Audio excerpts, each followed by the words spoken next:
Coming up next, busy freeways and airports tonight as San Diegans and others nationwide leave home for Thanksgiving, many of them for the first time in 2 years. Also tonight, a CHP maximum enforcement period is about to take effect. This verdict is a verdict. Let's see what their sentencing will be. Local civil rights advocates speak out after the 3 white men charged with murdering Ahmaud Arbery were found guilty by a jury in Georgia. Plus, in a special report, a look at the challenges local students finding internships during the pandemic. And an update tonight on the owner of a local solar power business whose company shut down, leaving a lot of customers in the dark. The CEO of a major solar company here in San Diego is facing felony domestic violence and stalking charges tonight. Good evening. Thanks for joining us. I'm Marcella Lee. I'm Carlo Cicchetto. Last month, Sullivan Solar Power shut its doors, leaving customers wondering what happened to its CEO, Daniel Sullivan. As News 8's David Goffredson reports, Sullivan is now behind bars with bail set at $1 million.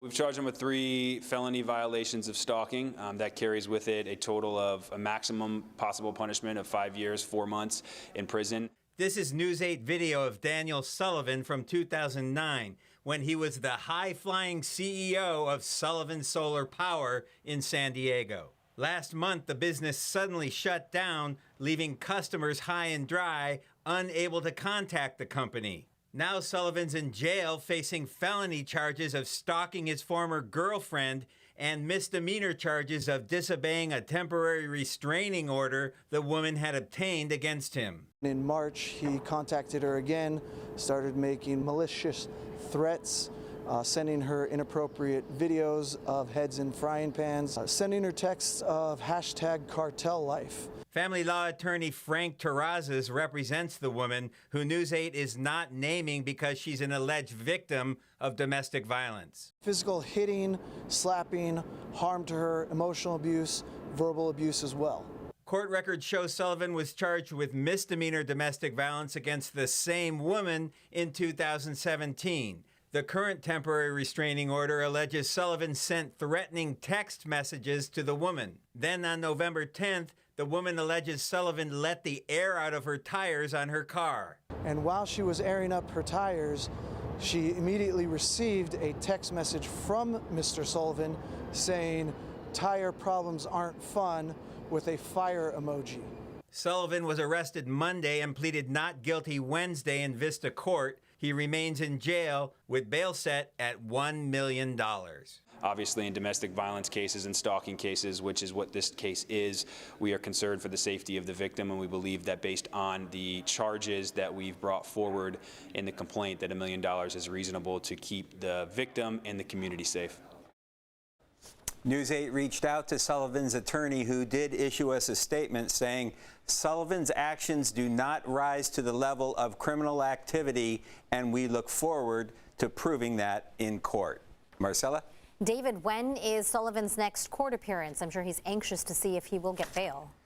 He'll be back. Well, he has $1 million bail set right now, but he has not made that bail. Right. He'll be back in court on Friday for a bail review hearing. If he does get out on bail, the judge ordered that he be monitored with a GPS device. We will be following the case. Thanks, David.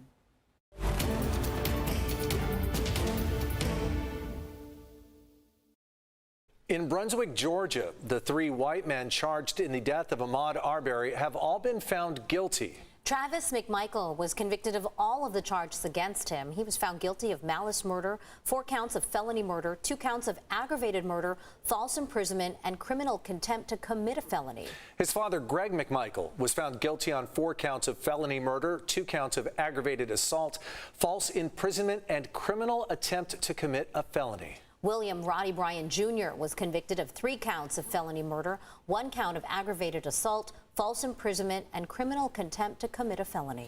Tonight, local civil rights advocates are weighing in on the verdicts. Our Kirsten Holmes is here with us now with what they're saying about this case. Kirsten? Yeah, just a few days after Kyle Rittenhouse was found not guilty of charges stemming from his shooting and killing 2 men and hurting another at a Black Lives Matter protest, America, specifically Black America, got a more welcome guilty verdict in the Ahmaud Arbery murder trial. The activist and attorney we spoke to today say although there is some relief, there's no feeling of overall jubilation at today's verdict. It doesn't send jubilation because we lost Ahmaud Arbery. They can't bring him back. They can't take out of our minds the videos that were shown over and over and over again to black people and brown people, indigenous people, to people who know that they can be gunned down in an instance. Tasha Williamson is a local activist and community advocate. She says the next step in the Ahmaud Arbery case is also crucial. We, the jury, find the defendant, William R. Bryan, guilty. This verdict is a verdict. Let's see what their sentencing will be. What the trial means to me now. Dante Pride is a local attorney. He says he was surprised and offended at the racist overtones in the defense's presentation. This case really went with scary black man. I mean, that was their only defense. Pride says that type of defense strategy has been used against black people for decades regularly.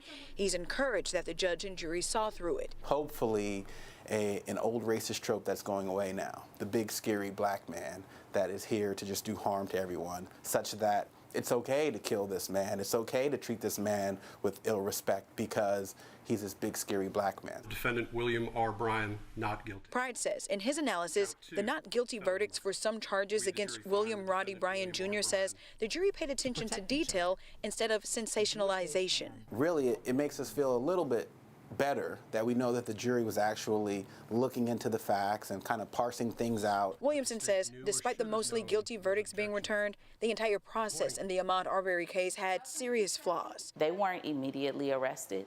They weren't immediately charged. None of this process is equal or equitable to how black lives are treated. This is no different than the civil rights era that we're living. It's just the 21st century. Guilty. Greg McMichael, guilty. Pride says the verdict provides cautious optimism. These types of things are no longer going unanswered. Now we have some justice that's going to come at some point, hopefully. The defendants are also facing federal hate crime charges that will put them back in court early next year. Kirsten, a lot of people will still be watching to see what happens at the sentencing. Yeah. About that. Yeah, so that is the next phase of this case. We're going to talk about the sentencing, and the date hasn't been set for that, but people are waiting to see what happens because that may be the true harbinger for how much justice was relayed today. So we'll keep you posted.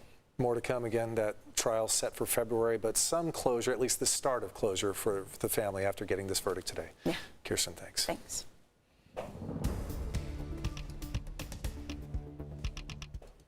A fire weather warning will go into effect tonight as strong winds and low humidity are keeping firefighters on alert. Chief Meteorologist Carlene Chavis is joining us here now with the first look at your microclimate forecast. Carlene, it is dry and windy. That is right. It's going to be as we go into later on tonight. So that's when those winds are expected to start to pick up. Now we have a few tweaks when it comes to that warning. So red flag warning or fire weather warning, whichever you want to refer to it as, is going to start at 9 p.m. tonight. And that's going to go all the way until 6 p.m. on Friday night. So any little spark could lead to rapid wildfire growth because we are talking about strong gusty winds into the 40s and 50s, 43 miles per hour by tomorrow morning at 7 a.m. We're seeing that for Alpine. Also, the purple indications, that's with gusts up to about 50 miles per hour. That's going to keep going strong as we go into most of the day. So the strongest winds expected later on tonight, and then also talking about that carrying on into the morning hours for Thanksgiving. That's why SDG&E is talking about potential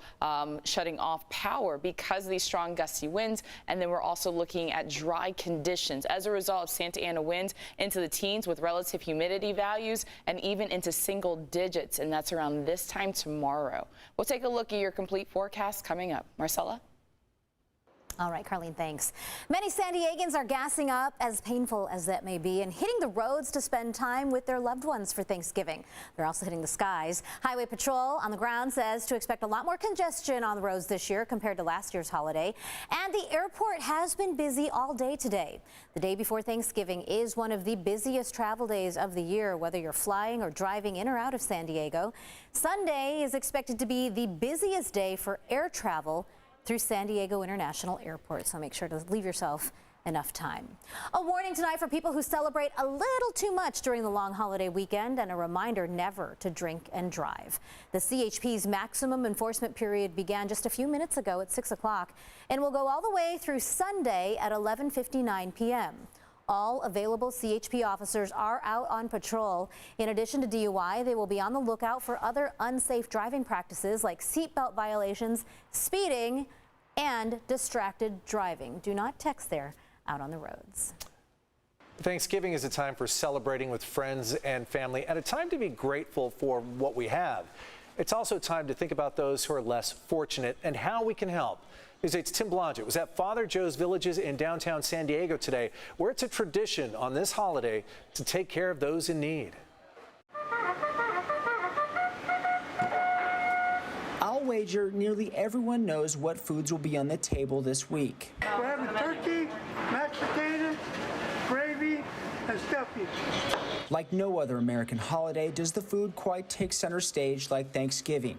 And back in the kitchens at Father Joe's Villages, they're quite up to the challenge of making delicious food for Turkey Day. And if you thought it was hard making dinner for your family, Father Joe's is cooking up 1,000 plates of Thanksgiving dinner. God bless you. God bless you. Thank you. Thank you. Happy Thanksgiving.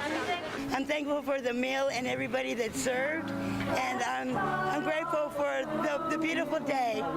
We have pounds and pounds of turkey and pounds of mashed potatoes, as you can imagine, and yam, and so it's just it's wonderful to bring people together. Deacon Jim Vargas is the CEO of Father Joe's Villages. He says that in addition to the hot meal, those living in poverty on San Diego's streets will receive a gift bag with socks, hygiene products, and other essentials. While a hot meal and fresh socks is nice, it's temporary. Deacon Jim Vargas says days like these highlight how big of a problem homelessness is on San Diego streets. It's not just a meal. The meal is important because we know individuals are nutrition deprived. 1 in 3 San Diegans are nutrition deprived. 2 in 5 children are nutrition deprived. Most of these individuals go back onto the streets, unfortunately. And that's a sad commentary. It just shows that we need more resources here as a community. No matter what circumstances you might be in, juicy turkey and hot mashed potatoes is always something to be thankful for. A full stomach and a clear head is always the first step to improving your situation. I'm thankful for everything. I'm thankful for the Lord's love, and I'm thankful for the people around me, everybody and everything. Everything is beautiful. Tim Blodgett, News 8.